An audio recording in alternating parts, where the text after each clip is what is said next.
Hello and welcome to the Triple Spill. Three women, three conversations, and always the honest truth from the Triple Spill. Today we're asking whether royals are still relevant, and we're going to be covering a number of topics. And I'm delighted, as always, to be joined by Lady Philippa of the Royal Tunbridge Wells. Hello, good afternoon, ma'am. Good afternoon to you. Good to see you.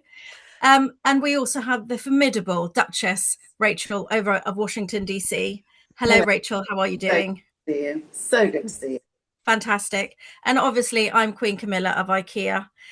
We have absolutely no authority to reign whatsoever, but our aim today is to power some royalty and sprinkle some magic over the next 30 minutes as we cover this subject. So obviously the UK have its royals, Sweden has its royals, America got rid of theirs, but they still seem to have somewhat of an obsession with what goes on with the rest of the royal family, which is quite interesting, which we'll come back to. Yeah. But before we launch into that, I'm keen to hear, what has everybody been up to? What's your royal observation highlight that we want to bring back? Rachel, over to you first. What's been going on stateside? Well, I have just come back from Santa Barbara, which is, and I had dinner in a place called Montecito, which for anyone who is a royal follower will know that that's where a certain Harry and Meghan live. And what I'm going to say about it is it's absolutely beautiful, and my heart does not bleed that they struggle with their lives. No accusation. It's good to see that Rachel is very much on the fence of any subject we cover. Nothing has changed. All is well in the world.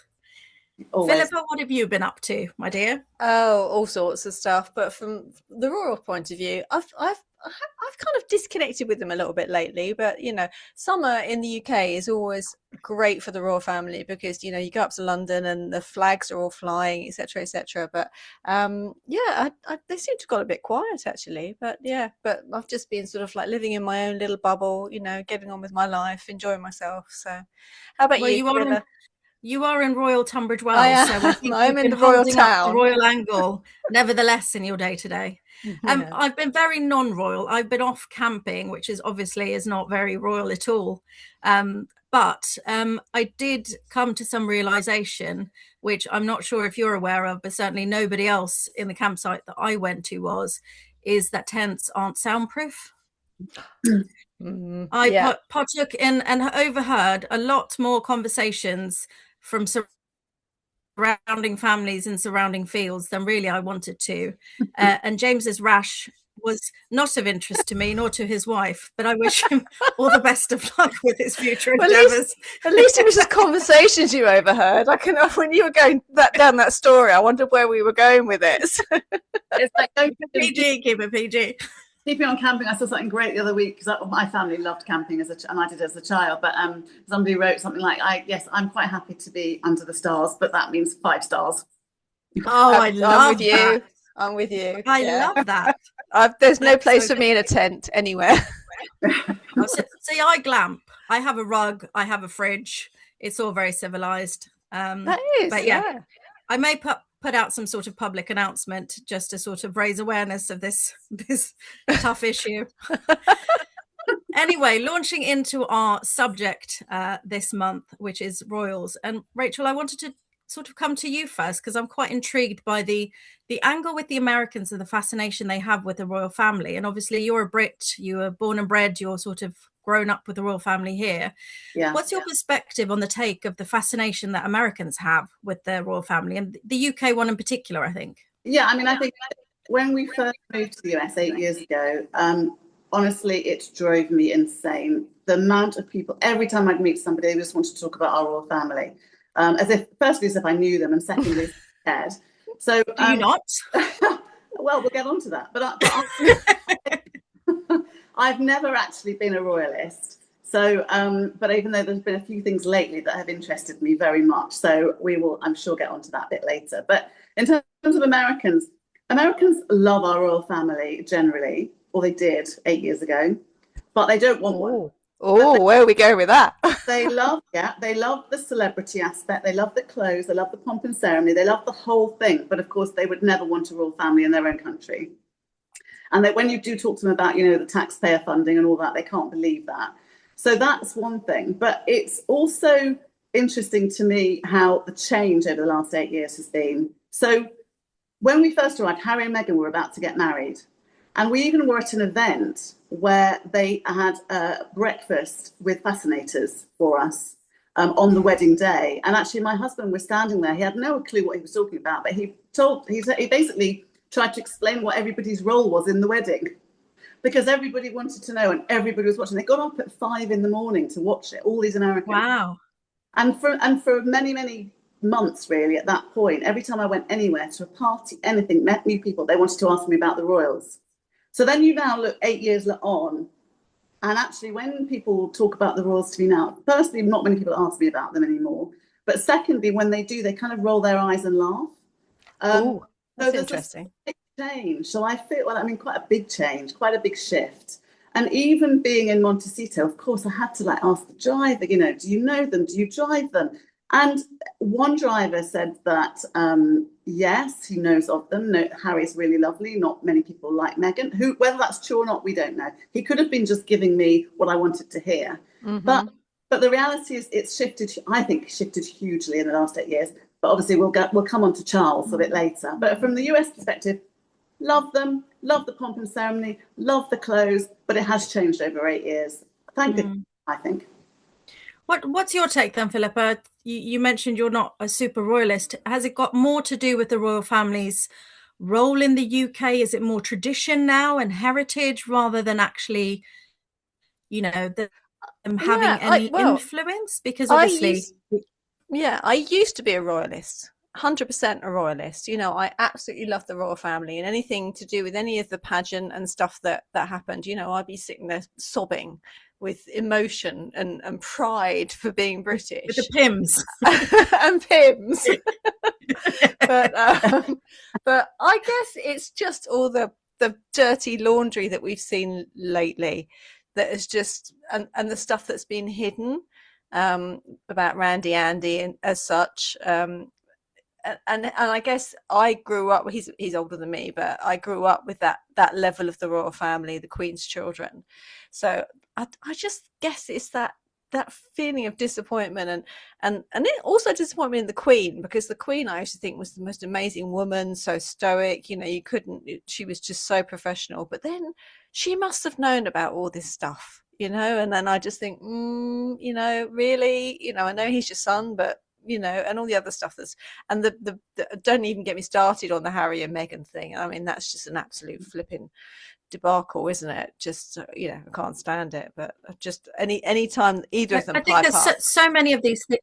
Sorry, no, there's so many of with Harry and Meghan and stuff that we've covered. I think for me, what was interesting was Charles went over to the US recently, spoke to Congress, did I think quite an amazing speech covering some really, really heavy, very challenging topics that were very touchy, and wrapped it in British sense of humor, charm, wit, and delivered, I think, diplomacy at its finest. And I wonder if that is the role now of royals, that actually there's a continuity there as well, I think, from the royals, that working alongside sort of political party leaders, because there's so much change all the time, do they bring some stability to international relations? I know we're going quite deep for the triple spill now, but I think we do.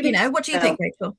Yeah, I think we do need to spill. And the thing that's been, like I say, over the last 8 years, it's gone like full circle, because I feel a lot of Americans now were very impressed with Charles's speech from the people I've spoken. And I think it actually put Charles on the map.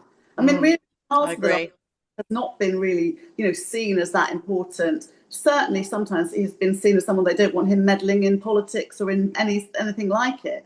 And really, none of us thought that the royals should. But what he's managed to do in a very strange world with some very interesting leaders around the world is he's managed to get that semblance of seriousness with British humour, as you say, Camilla, and actually keeping the relationships strong between the two countries, which we do need, whether we like it or not. We do want those strengths.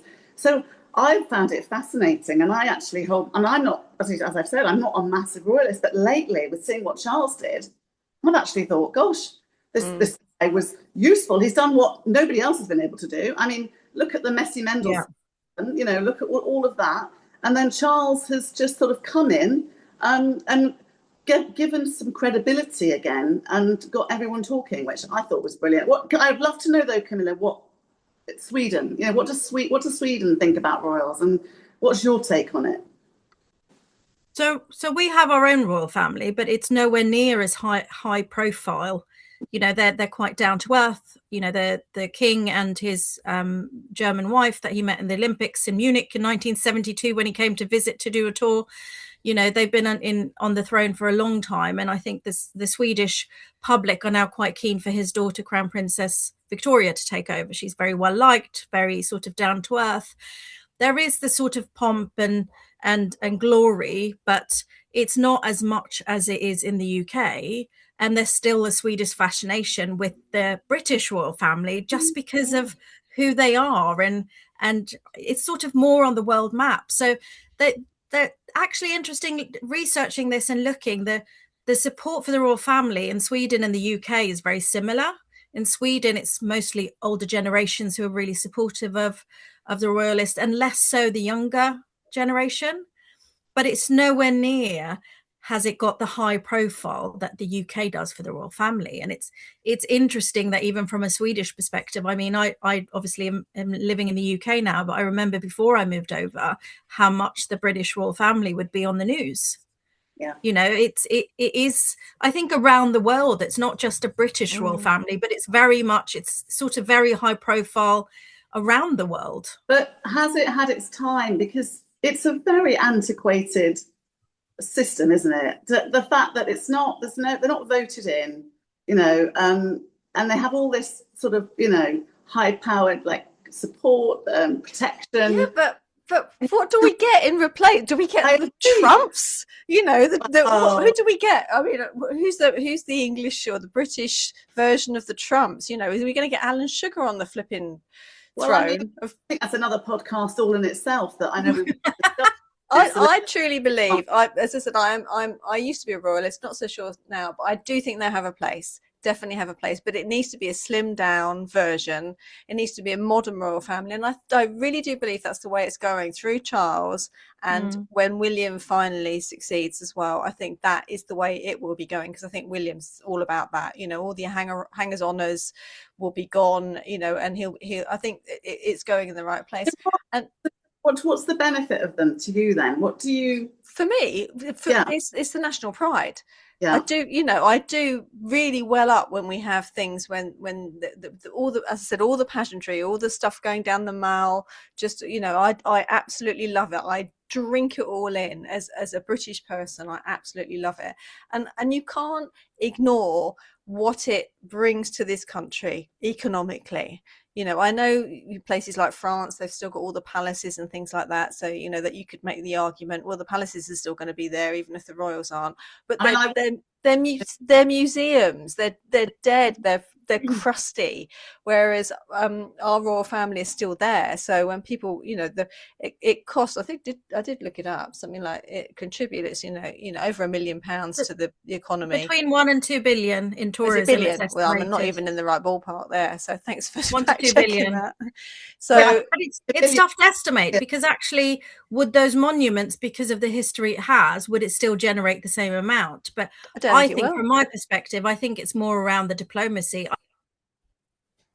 I love the history and everything and it's so British with, you know, the pageantry and, you know, just how old everything is, and the culture that it brings. That is so the essence of the UK for me. I'm mixed between what you're saying in a way, because we went to the Queen's memorial service in Washington DC at the cathedral. We were invited to that, which was amazing. And the reason it was amazing was because the patriotism, the love of UK was just so tangible, and the pomp and ceremony was just something to, you know, witness. It was really, really quite something, and nobody does it as well as we do. Nobody. No. So I do agree with that, but then sometimes I think, well, can't we just put flags up and have the museums and have the palaces, make money? It would just be dead. It would be dead. I mean, the cost of the royal family. I mean, it's very difficult to to put a cost on there. You know, the royalists will bring it down, and the anti-royalists will bring it up. But I mean, if you work out how many, you know, per household in the UK, how much it costs us as taxpayers to keep this lot in a job, it ranges from anything from like, oh, where's it gone? I did write it down. Anything from £4.60 a year to 20 quid a year. So even at 20 quid a year, you know, so what about should Harry and Meghan be allowed to come back? No. I think that's a separate podcast in itself. No. Why don't we send you out on a field trip to Montecito, like a roving reporter? You've done your field trip now. You've done your scouting. We send you back. The thing is, I'll be controversial. I'll be controversial. So we'll have Harry back, but she can stay in the US. Sorry. Sorry, not sorry. Yeah. So as part of that, thank you for your thoughts. I think there's some really interesting angles, and it will be interesting to see what happens going forward. I thought I'd throw in a bit of true or false royal edition, and I thought you could do a question each. It's just a bit of fun. So Philippa, I'm going to start with you. Rachel, you ready? Limber up, ready to take over. So number one, a Swedish, so this is true or false are your options. It's a pretty basic game. Let's see how we go. Good. I can still muck it up. A Swedish king died after eating 14 desserts as part of a big banquet meal. True or false? I'm going true. It is true. It's the most royal way to go, defeated by pudding. And it was Adolf Fredrik, the Swedish king, who died in 1771. Well done. Yeah. Rachel, over to you. A British king once had a pet polar bear that was allowed to swim in the River Thames. True or false? I'm going to say false. True. Henry III was gifted a polar bear in the 1200s that was kept at the Tower of London from the Norwegians. And I can't even imagine today's risk assessment for that one. Can I throw next ones? Yes. Can I throw one in for you? Yes. So Prince Philip, the late Prince Philip, when he went on a trip to Australia many years ago, he got to customs, passport control. And for some reason, they said to him, they checked his passport and said, do you have a criminal record? And he said, well, I didn't realise that was still a prerequisite. Sorry to all our lovely Australian friends. I think he came along with some really, really fantastic anecdotes and a wicked sense of humour. Is it true or false? Camilla, is it true or false? I think that's true. Yeah, it's true. Yeah. It sounds like Prince Philip. It does, very much. Right, next one. Philippa, over to you. There is a royal law that still technically bans all pigeons from flying over Buckingham Palace. False. How can you... It is false, but the Crown does still have historic ownership right over certain swans in the Thames. Oh, yeah. Yeah, I knew about the swans, yeah. I thought they all belonged to His Majesty, but... No, it's only the lost ones.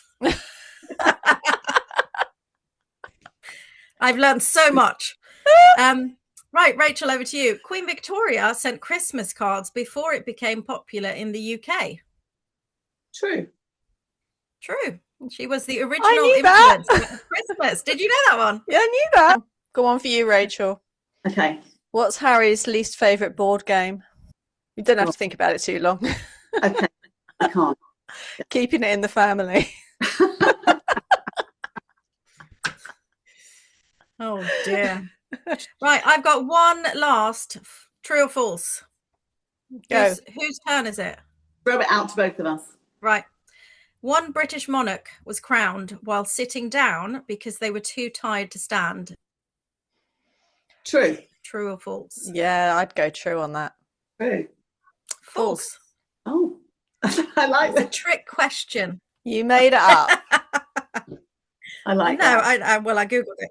So I was interested because I think there's some power with obviously being part of the royal family. And I thought, actually, if I was queen for a day, I'm queen of IKEA, what would my rule be? So my rule would be I would ban people using speakerphones on mobile phone. And that option came to me very quickly. But I was interested to know what you would both do if you were queen, either for a day or forever. What would your first ruling be? Who's Rachel?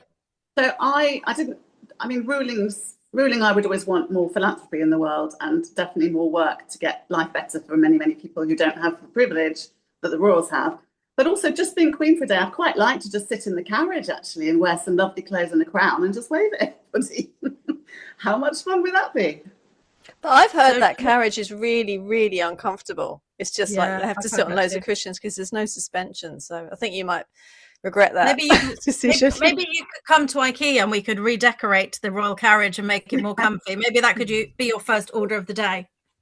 Philippa, what would yours be?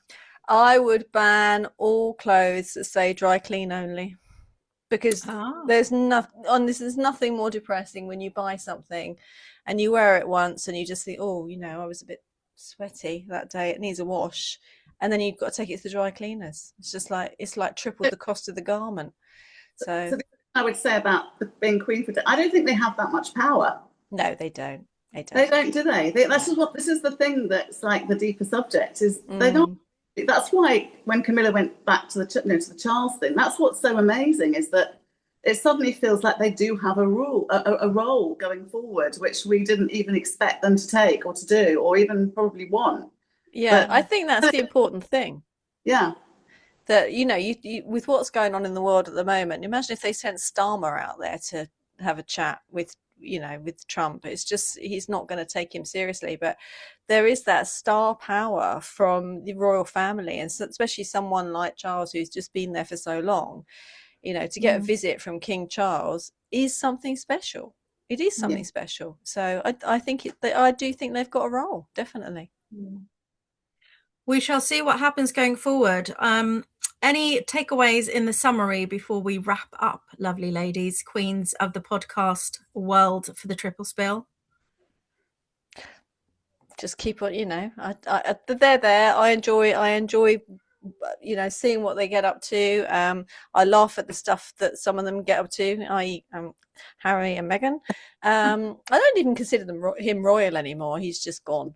But for day-to-day Brits, doesn't really matter. In a way, they've become celebrities. Well, they've left the UK because they didn't want to be under the spotlight, and they've just run from spotlight to spotlight. So who cares? What do you think about you live in the UK, you're Swedish, you come from your royal family, you've seen the new one. What would you this is just a whole different ball game. It's like a media circus that is very US, isn't it? I think for me the issue that I have is I would have no problem if somebody wanted to leave a particular setup that didn't work for them. I think we all have the right to live our life the way that we want to, in a way that's going to make us happy. Go do that. But I think it's the not being truthful, commercializing, monetizing, that just feels very unauthentic, and that people sort of have been tricked a little bit into giving sympathy, and then they've sort of used what they've despised and that they've said had hurt them so much by actually making 100%. money off of it. That just doesn't sit well with people, and still to this day that doesn't seem to have landed with them really. No. So I find it interesting from a human behavior point of view. I couldn't begin to imagine what it's like. There's nothing appealing to me about living in a palace, being a celebrity, being under the microscope and being judged. I think it's an incredibly challenging life. And I think that the Queen was admired because of the way that she literally put service before everything else. And that hasn't, it's a typical generation that really had an ability to do that before their own needs. And I think in generations after, that hasn't really sort of carried forward in the same way. But it'll be interesting to see what happens going forward. Absolutely. It will. But also, don't you think she basically ran a business very, very successfully? Yeah. I think you have to be quite clever, and they do have to think about actually what does the future look like for the royal family, so that there is a place for them. So we shall watch that space. We will. So thank you so much both for your thoughts. Thank you everyone for listening. Please make sure you follow so that you get the updates. And if you have your own views about what we've talked about today, please do comment, because we'd love to hear it. Thank you so much for today, and see you soon. Bye. Bye.